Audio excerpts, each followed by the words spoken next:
Hi there, I'm Guido Breckelsberg, MD of Setlog and a board member of Dialog Textil-Bekleidung, DTB, and I welcome you to episode 20 of our Fashion Community Talk.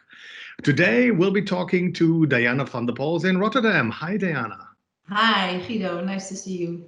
Very nice to see you again. We have been, you have been with DTB or involved with DTB for 10 years? Most probably, yeah, even more, I think. You had so many talks at DTB, which we always appreciated. From your background, you managed a factory in Pakistan for 7 years in your life. You've been all about. Few people know sourcing markets better than you do and what's actually happened in the fashion industry. So great to have you on this call. And maybe quickly introduce yourself. Well, my name is Diana van der Pols. I'm a CEO of Nash International. And like you said, browsing the whole supply chain from, let's say, Asia to Latin America and, working in all places where any garment assembly takes place. And last year's elevating all the factories to sustainability, not only in their process and social management, but also in fabric management and fulfillment.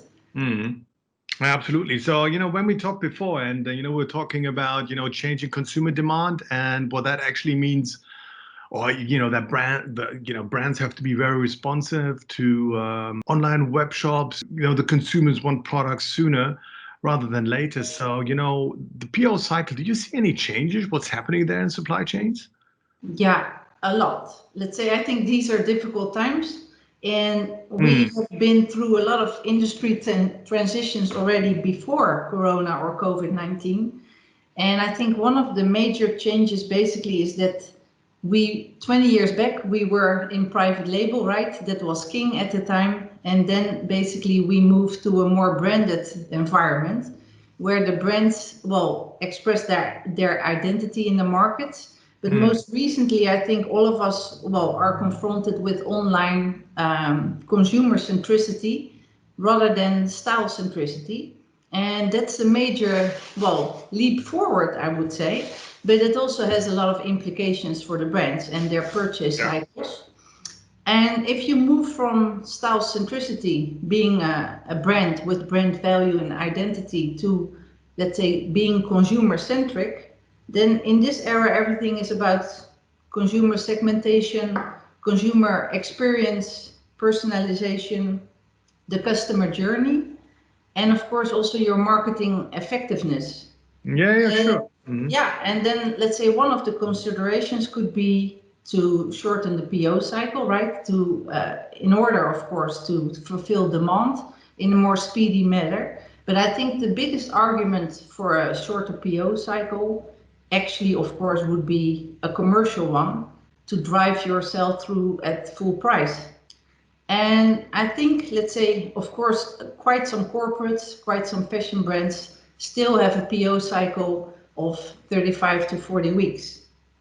And if we look at that argument, people moving into Asia, that of course was also margin driven. If you, let's say, ready-made garments from a longer distance, of course, products are cheaper depending on the sourcing regions that you're active in, but things are like completely turned upside down.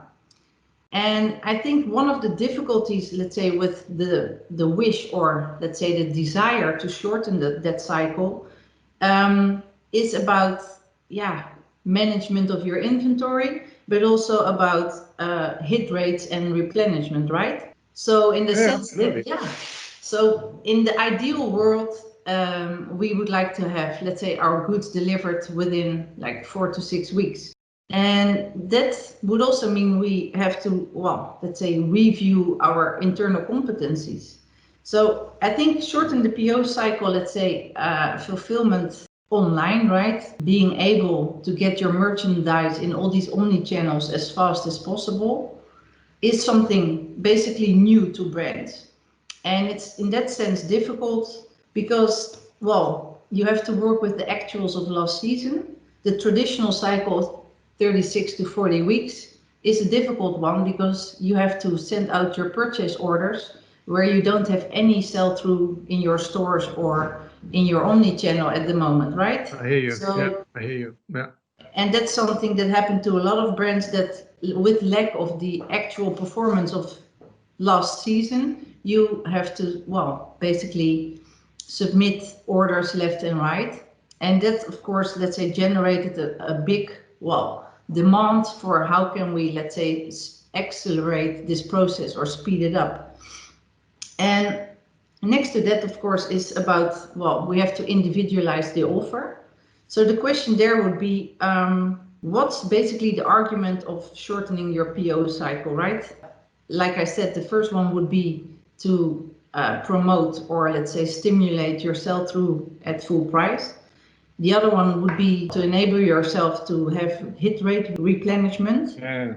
And another one could be speed to the market, so to enhance your conversion. But it has a lot of, well, implications also for your collection management and how to drive value also in the flexibility of your work streams. So all these things are related, of course, to the flow of goods and money, but it's not an easy one. And I think in the past, when I worked with a lot of brands, we used to work with open to buy, right? 25 to 30% of our collection management, we just put it on fast track in the season.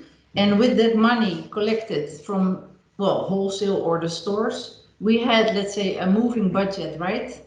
To, well, to test certain capsules or drops.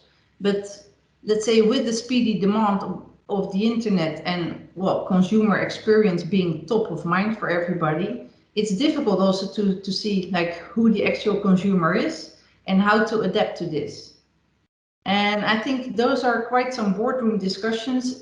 Can we shorten this cycle to 6 to 12 weeks? Or how much slack can we get out of, the 35 to 40 weeks? So, this is where, well, I think you got two options here.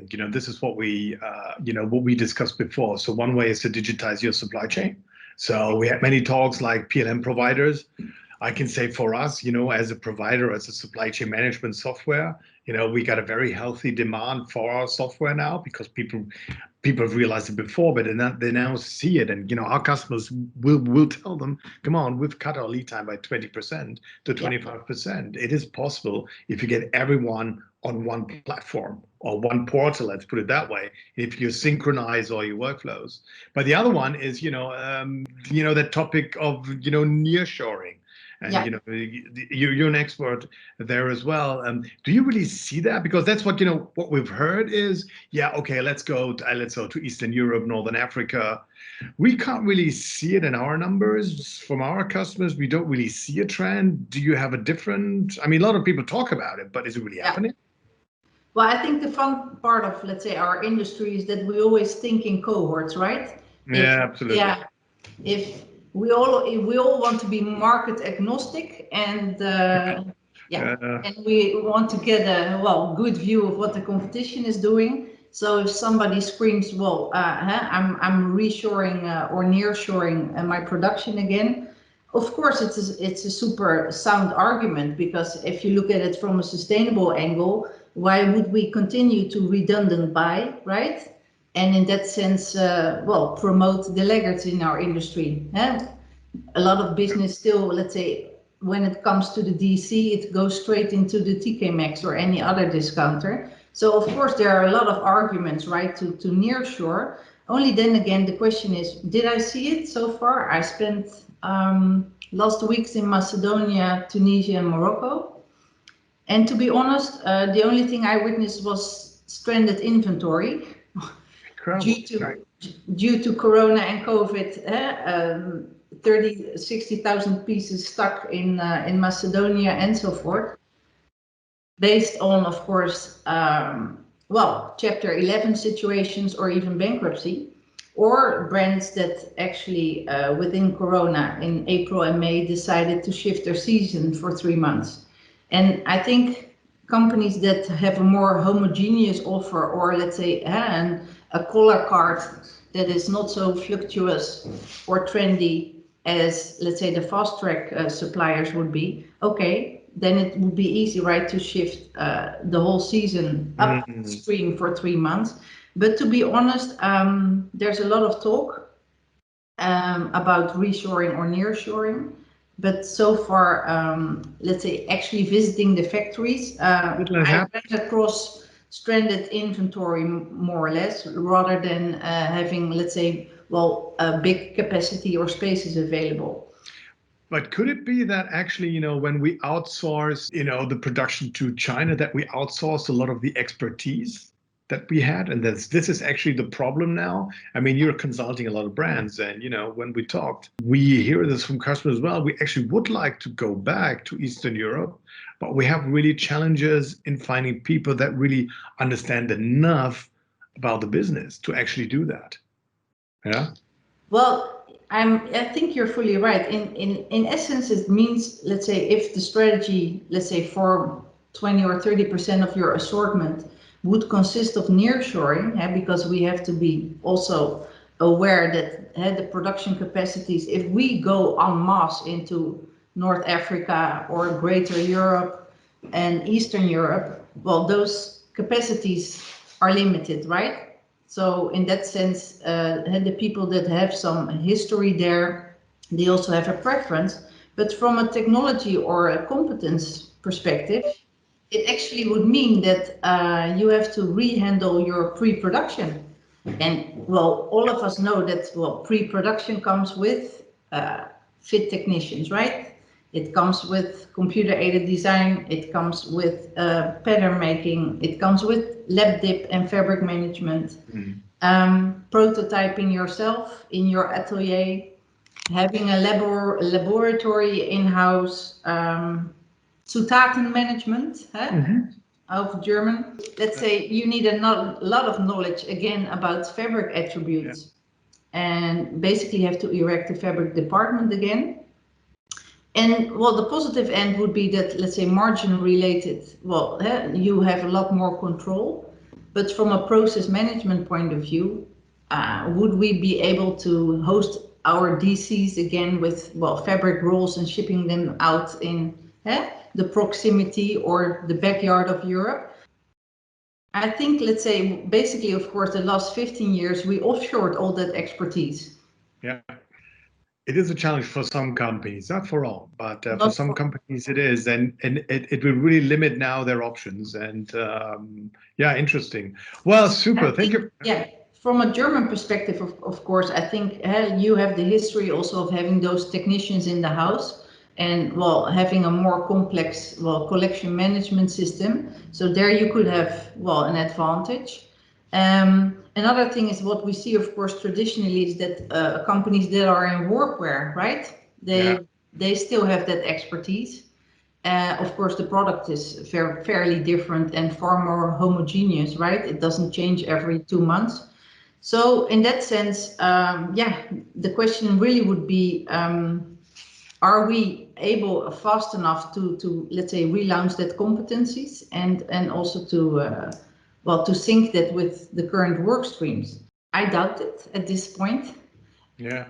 If you take it from another angle, Guido, if we wish to be more sustainable, right, in the future, and if we wish to have, let's say, more control also about, well, over our product flows and well, let's say the opportunities and levels of recycling or refurbishing even our end of stock, then yes, yeah, we have to invest there, right? Because sustainability for a large part, or let's say our ranking on the sustainability ladder, would come also from fabric management.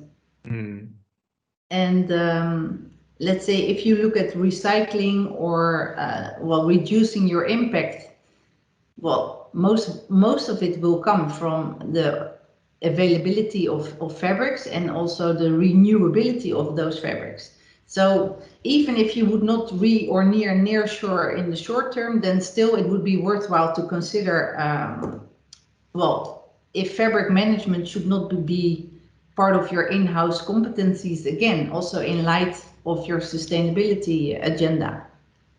No, absolutely. And I think this is, the questions that, a lot of brands will ask themselves, not probably today, because today they really have issues like, what's next month going to look like? Yeah. Going forward. And as ever, you touched upon so many topics with circularity, outsourcing. Wonderful. I love it. Thank you so much for having you here. It's been really informative, super nice. And well, bye-bye to Rotterdam. Thank you very Okay. much, Diana. And to the community, take care, stay tight, and stay safe. See you next week. Bye-bye. Bye.